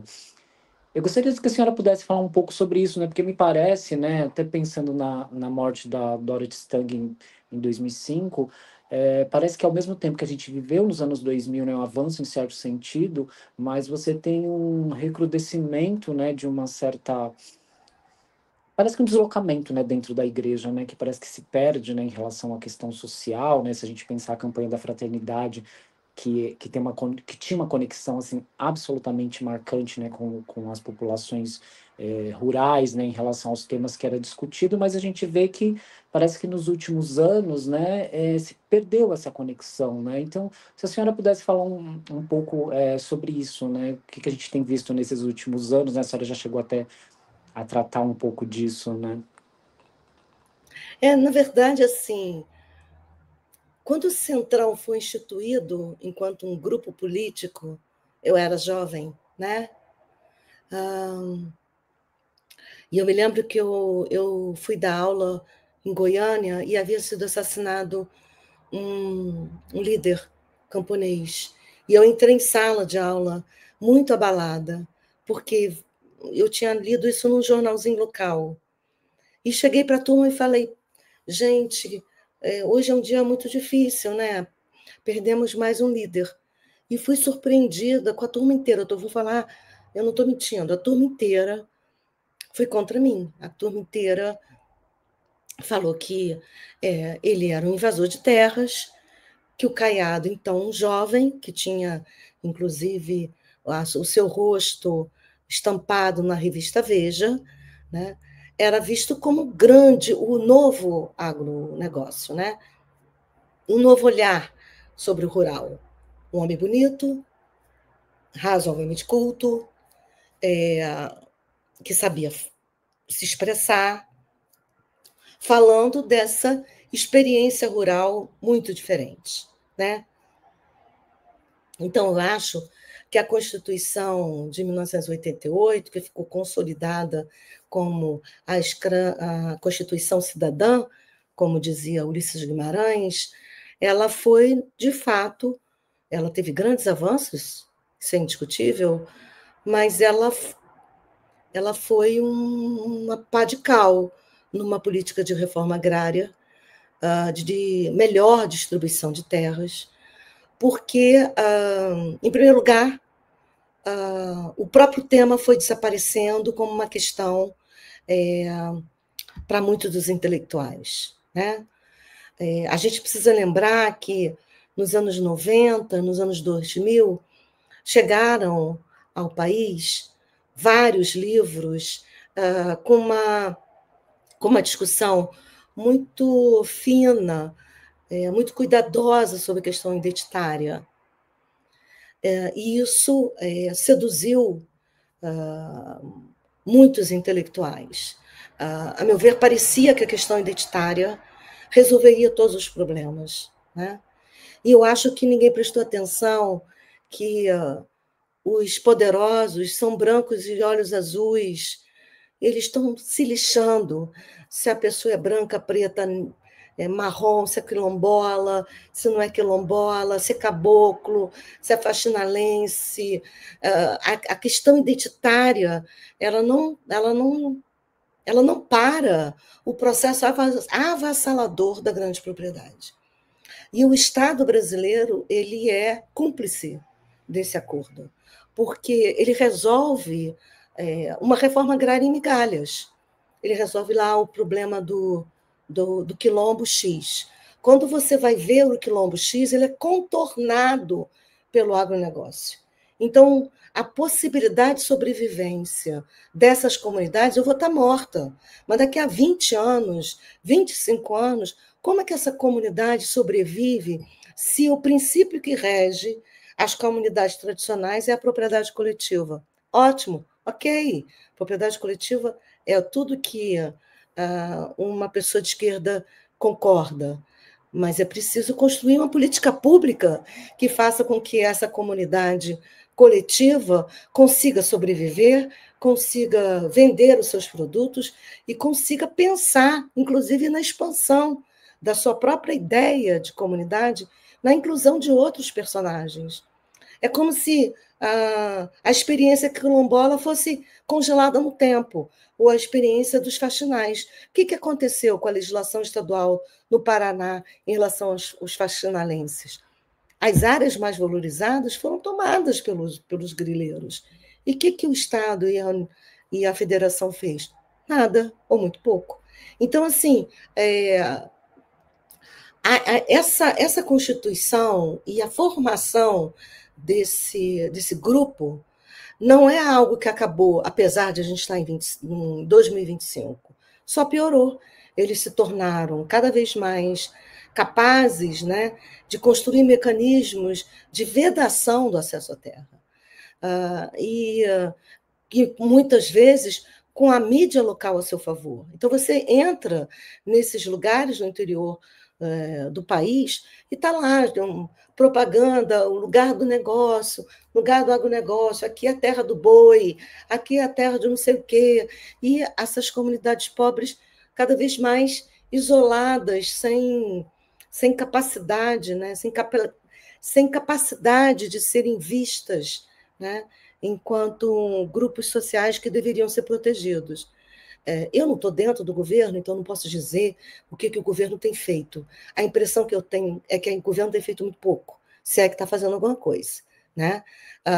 E acho que a questão identitária ela serviu, né, muito mais para encobrir os conflitos do que propriamente para desnudá-los, né? Então, eu acho que, sim, nós temos uma geração de historiadores muito importantes, somos uma historiografia que não deve nada a nenhuma historiografia internacional.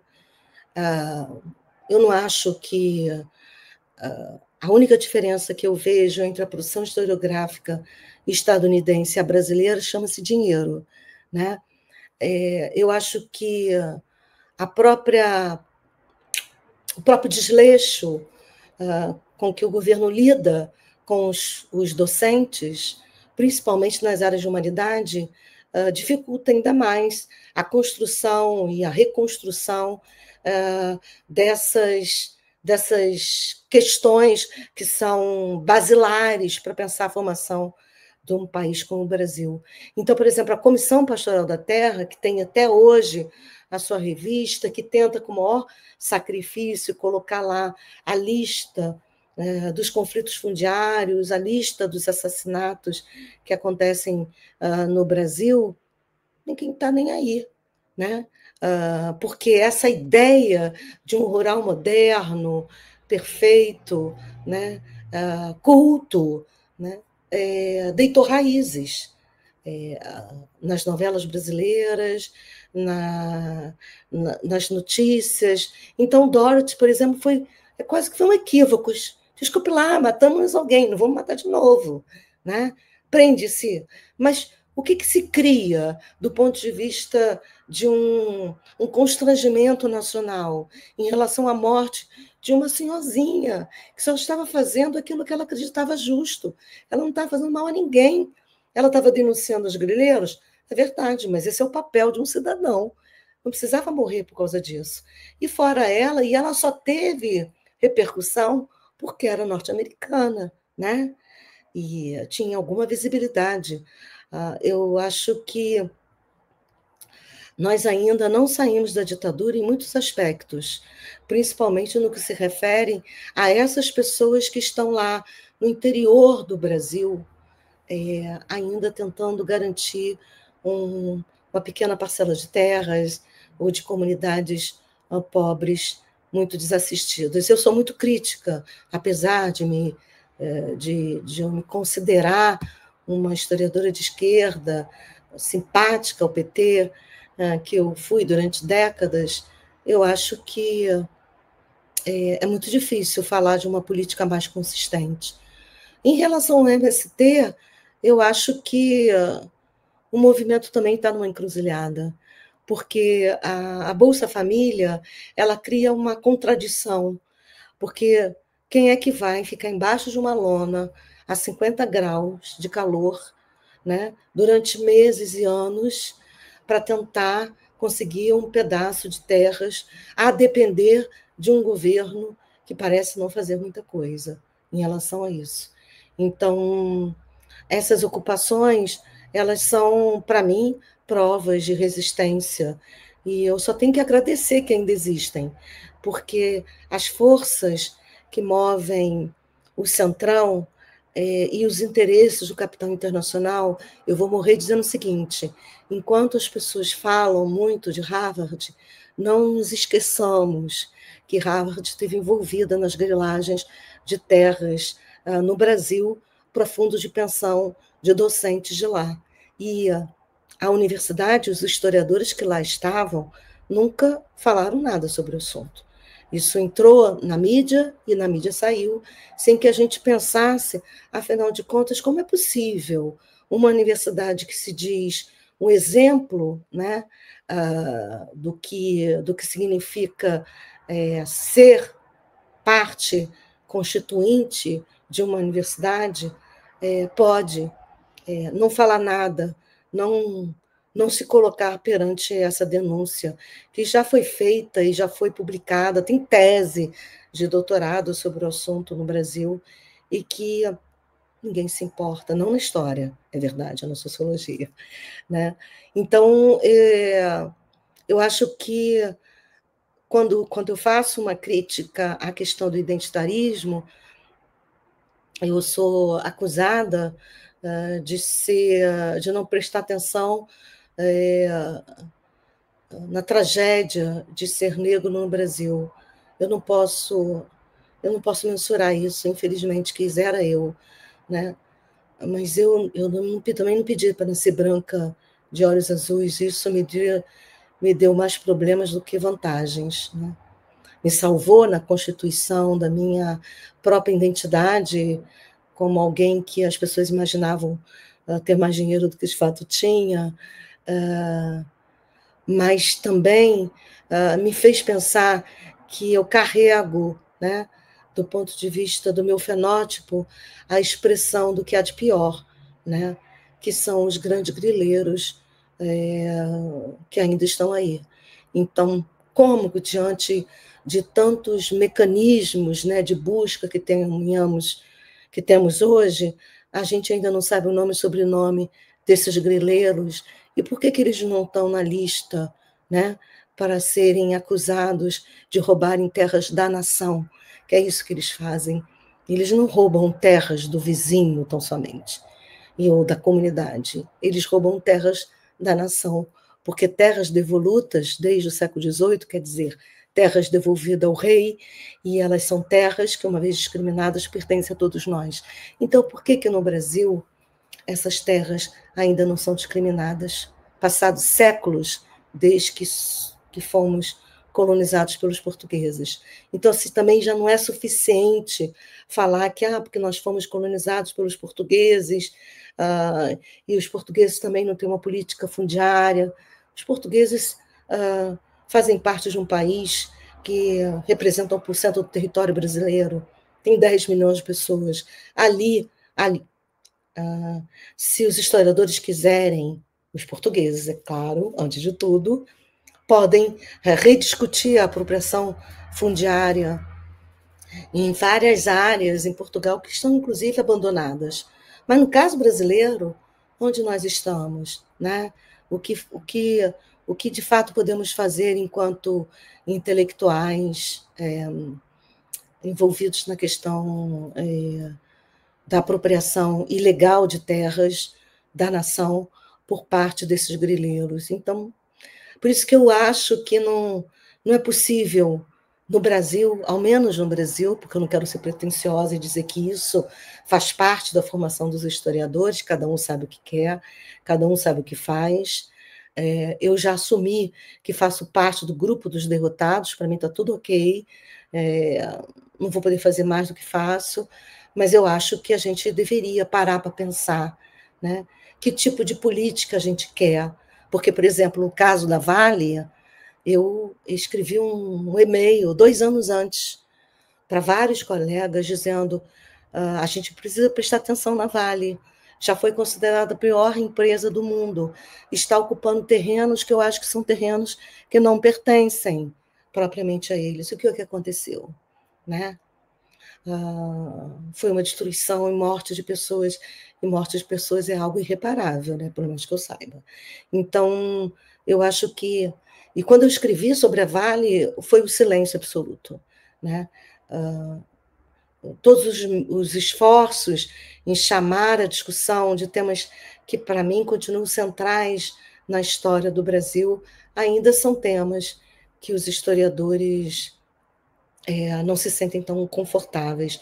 Por isso a força, acho eu, desse grupo de história agrária, que é muito pequeno, mas que tem lá tentado fazer alguma coisa diante desse mar de descompromisso dos historiadores em relação ao que acontece com o país, acreditando que o Lula pode vir a resolver tudo. Pobre país, né, que precisa que apenas um velhinho continue vivo, né? Eu fico sempre muito preocupada com isso. E acho que vou continuar reclamando da ausência de uma política mais concreta sobre distribuição de terras, sabendo, como eu sei, o quanto que os grileiros ocupam terras de tamanhos incomensuráveis, né? É isso. Professora, caminhando para o final, eu gostaria de trazer 2 últimas questões. Em primeiro lugar, a senhora, né, por ser professora de História Moderna, de História Contemporânea, a senhora trabalha com um longo período, né? Dentro das suas pesquisas, a primeira questão eu gostaria de saber qual a contribuição, assim, a senhora acredita que a sua pesquisa tenha dado à historiografia, especialmente à história agrária, que a senhora acha que seja o trabalho mais original, assim, que realmente tenha avançado, né? E a segunda questão, aí pensando especialmente a República, né, o início da República, né, que a gente tem uma mudança, né, as constituições estaduais, as próprias leis de terras de cada estado. Nesse sentido, baseado no que a senhora tem visto, né, dentro do grupo de História Agrária, o que a senhora pensa ainda que seja possível avançar, assim, para entender melhor esse período do Brasil, né? A senhora também esteve, né, como professora da Federal do Ceará, né? Então, acho que traz novas questões, né, que talvez nós aqui do Sudeste, especialmente São Paulo, talvez a gente não, né, não esteja tão estão ligados, né, essas questões, né, que são novas perguntas, né? Então, seriam essas duas questões, né? A sua contribuição e também o que a senhora acha que ainda é preciso avançar, né? Especialmente nesse período de transição 19 e 20, né? Que o Ceará é um caso paradigmático, né? Muito emblemático, né? Pela questão da seca, né? Enfim, mas a gente tem em outros estados do Brasil, né? Com outras questões, né? Em primeiro lugar, eu acho que, por isso que eu sempre ressalto que a gente precisa prestar atenção na historiografia produzida em várias partes do Brasil. Os historiadores, em geral, eu acompanho razoavelmente de perto a historiografia portuguesa, a espanhola, a francesa, porque são historiografias em que a questão rural permanece forte, né? Mas eu acho que a gente precisa prestar atenção nessa historiografia de áreas periféricas, como Ceará, como Pernambuco, como Pará, porque como Paraná, como Rio Grande do Sul, porque esse conjunto que a gente chama de Brasil, ele foi constituído a partir de intensos conflitos fundiários. E esse período do final da monarquia e o início da república foi talvez o período da farra da grilagem, porque uma das coisas que eu prestei atenção desde cedo é o uso do documento produzido no contexto em que a gente era uma colônia, para um contexto em que nós éramos um Estado-nação republicano. Então, o uso de documentos feitos, redigidos no século XIX, quando verdadeiros, se referiam a um contexto muito diferente daquele contexto do início do século XIX. E eu acho que os grileiros, a palavra grilagem, inclusive, ela, ao que tudo indica, ninguém nunca foi atrás para descobrir a origem local dessa palavra, mas um jurista uma vez me disse que tinha surgido no Rio Grande do Sul, né?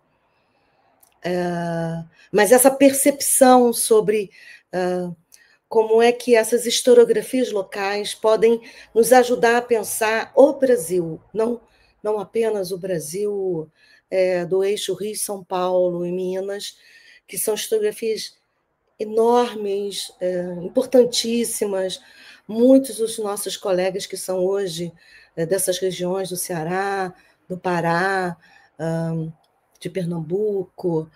Pernambuco já é bem mais reconhecido enquanto parte desse campo científico, né? Mas eu tendo a prestar muita atenção no que tem sido produzido por essas áreas que algumas pessoas acham que são áreas periféricas. Porque, por exemplo, quando eu cheguei ao Ceará, é claro que eu sabia do fenômeno da seca, porque eu talvez tenha sido uma das primeiras leitoras do Frederico de Castro Neves, autor daquele livro maravilhoso sobre as secas do Ceará.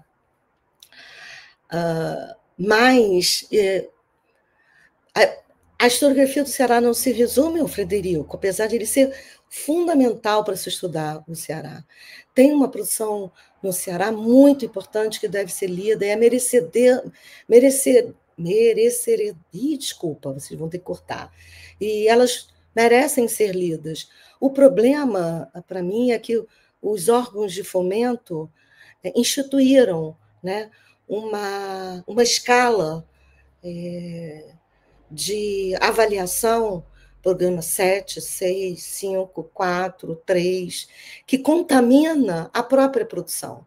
Porque se você está num programa 5, como é o Ceará hoje, como é o Pará, né? Como é a UERJ, né? Você está dentro de um sistema onde você corre o risco de virar um programa 4, portanto, ainda menos reconhecido, e faz um esforço incomensurável para se tornar um programa 6 e aí conseguir ganhar um recurso maior. Então, assim como eu falei em relação aos Estados Unidos, a grande diferença é o dinheiro, quer dizer, se nós conseguirmos produzir um sistema de avaliação que dê melhores condições aos docentes e aos programas de pós-graduação desses lugares, nós avançaremos muito enquanto historiografia nacional.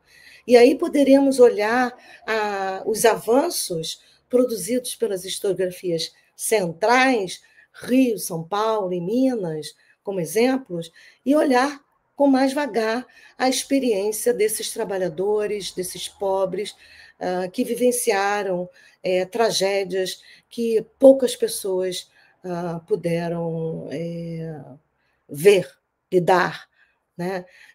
Então, eu acho que estudar a historiografia de outras regiões dentro do seu tema, e não somente a historiografia produzida pelo eixo central, eu acho que é um caminho para que a gente possa transformar a história enquanto um campo científico de primeira categoria.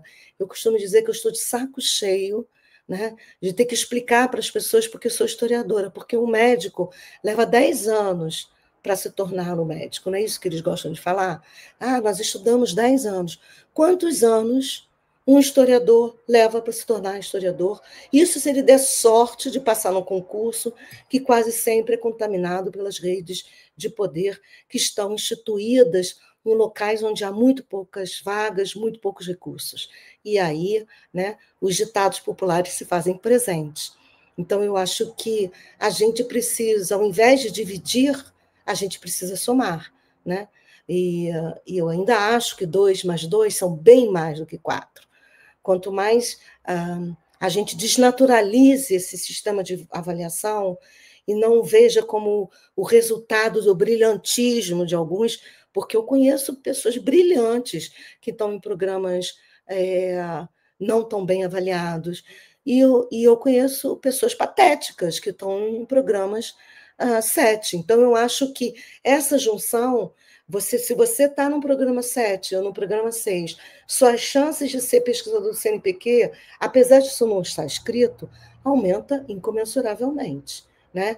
E as tentativas de construir um equilíbrio entre as áreas pressupõem recursos. Então, eu acho que um órgão de fomento, na medida que fomentar na agricultura, é uma palavra que surge para se referir à agricultura, né? Desde o século XVIII, fomentar significa enriquecer, estimular, impulsionar. Então, a gente continua impulsionando, enriquecendo os que já são ricos, que são os programas 7, da qual eu faço parte com muito orgulho. Mas eu não me dou como satisfeita. Eu não acho que, por eu ser de uma universidade pequena, porque eu acho a UF, enquanto uma instituição, ela não se compara a uma FRJ, ela não se compara a uma Unicamp, ela não se compara a uma USP, mas ela tem um programa de história consolidado. Isso não faz desse programa um programa melhor do que o programa do Ceará. O que nós temos nestes casos, são mais recursos para esses programas e menos recursos para os mais necessitados. Então, eu fico muito incomodada quando eu vejo professores querendo participar de eventos, querendo contribuir com as suas pesquisas, querendo mostrar o quanto que a sua pesquisa pode iluminar uma reflexão. Por exemplo, Tiago Dias, né? Um colega que fez doutorado na USP, está em Petrolina. A capacidade desse rapaz de construir uma nova geração de pesquisadores é enorme, mas sem dinheiro, só com a vontade, ele vai sucumbir em algum momento. Então, é importante que o governo esteja atento a esses projetos coletivos para que a gente pense efetivamente em políticas públicas que envolvam a história, né, que façam da história um elemento e um fio condutor importante para a construção de um projeto nacional, independente, né, de um presidente, qualquer que seja ele, porque o que vem por aí não vai ser nada fácil, né? A gente precisa, enquanto campo científico, nos posicionar claramente contra a opressão, contra o racismo, contra as grilagens, contra a concentração fundiária, e cada vez mais cobrar, porque nós somos os conhecedores efetivamente do passado. Ninguém nos engana. A gente sabe que muita coisa do que está aí tem uma história para contar. E essa história para contar é importante para mim, para você e para todas as pessoas, né? Para que elas entendam que nós chegamos aqui graças às nossas escolhas e nós temos escolhido muito mal, inclusive os governantes, à exceção, obviamente, do Lula, por enquanto. Professora, é muito inspirador, né? Ter essa oportunidade de conversar com a senhora, né? E como última questão, eu gostaria que, se é possível, né, pensando no fim de todas as utopias, né, que a gente vive, que a senhora deixasse uma mensagem para jovens historiadores, né, quem está na graduação, quem está iniciando a carreira, né, refletindo talvez à luz, né, do que a senhora disse lá no início, né, sobre aquela trajetória da jovem historiadora lá na Universidade Federal Fluminense no início dos anos 80, né? O que a senhora poderia, né, dizer para os novos Olha, historiadores? eu gosto muito dessa questão porque já me fizeram ela. Eu falo assim, primeiro chore, né? Bastante, né? Tenha certeza que você vai ter uma vida muito difícil, seja como historiador, seja como professor, mas a gente só tem uma única vida. E a gente não tem um plano B, a gente não tem um segundo tempo, a gente só tem uma única vida. E aí eu acho que a vida tem que ter algum sentido para a gente, né? Para muitas pessoas basta ter filhos, para outras pessoas basta ser rico, para outras pessoas basta comprar a roupa que está na promoção. As razões são as mais diversas, que as pessoas constroem, né, sua própria identidade, né? Mas eu acho que se você quer ser historiador, prepare-se para estudar muito. Hoje temos várias plataformas que produzem textos que parece iluminar o mundo onde tudo está resolvido, mas eu acho que ainda eu tô ainda na expectativa de que essas novas tecnologias nos ajudem ainda mais a refletir sobre o passado e nos faça estudar ainda mais, porque a gente precisa compreender ainda mais o que foi esse passado que nos condena até hoje, né?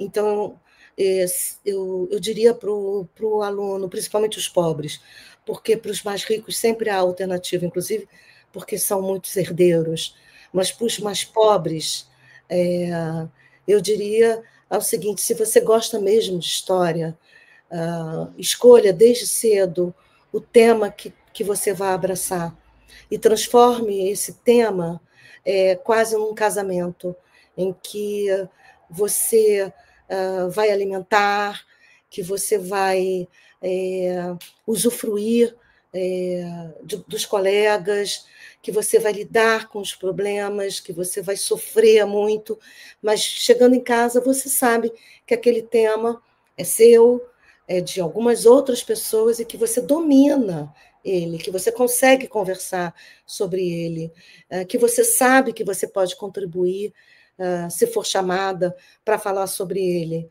Eu acho isso muito importante, que a gente tenha noção de que a escolha de uma temática é uma escolha de uma vida, né? Por isso que eu sempre lembro, Lefebvre escreveu algumas coisas, mas O Grande Medo, de 1789, é o grande livro do Lefebvre até hoje. Então, assim, pensar que às vezes a gente não precisa produzir muito. Isso é coisa lá do produtivismo que a gente abraça meio acriticamente. Mas a gente tem que estar preocupado antes de produzir alguma coisa, antes de escrever artigos, antes de escrever livros, antes de participar de evento. O que eu quero conhecer?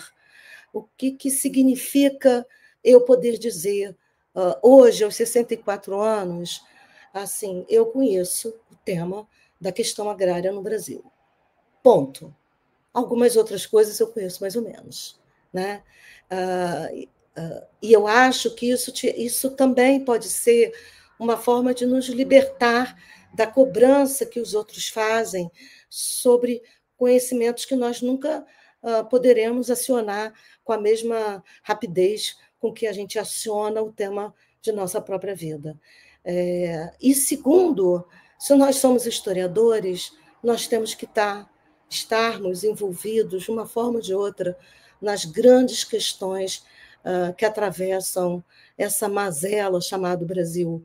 A gente tem avançado bastante, a gente tem construído algumas alternativas que podem vir a ser muito interessantes, como por exemplo, nossas parcerias com o BRICS. Quisera que o BRICS abrisse, né, editais para os historiadores. Mas eu acho que as pessoas devem ter clareza sobre o que vão enfrentar, se escolher a área de humanidades como um todo e a história em particular.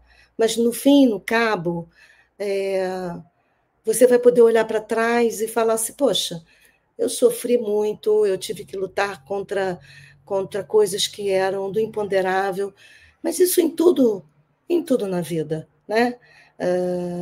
Principalmente quando você não tem recursos que salvaguardam, né, os seus interesses, as suas vontades, etc. Eu sou muito agradecida ao Ronaldo Vanfas por ter me oferecido o primeiro computador, por ter me dado uma passagem para ir para os Estados Unidos para estudar durante 45 dias. Eu que nunca fui convidada a ir aos Estados Unidos por nenhum dos colegas que lá estão, porque eu falo de um tema que pouca gente quer ouvir. Mas ainda assim, eu falo. Então, se a gente puder aumentar o número de pessoas que falam de temas desconcertantes, né, incômodos, eu acho que a gente vai estar contribuindo para esse campo científico que precisa muito da gente, né? E uma nação que se quer includente, inclusiva, democrática, precisa ter a história muito forte, né, para salvaguardar as nossas grandes memórias. É isso. Obrigada por tudo. Muito obrigado. Foi um Obrigada, prazer. querida. Bom dia. Tchau, tchau, Bom dia, você. professora. Tchau.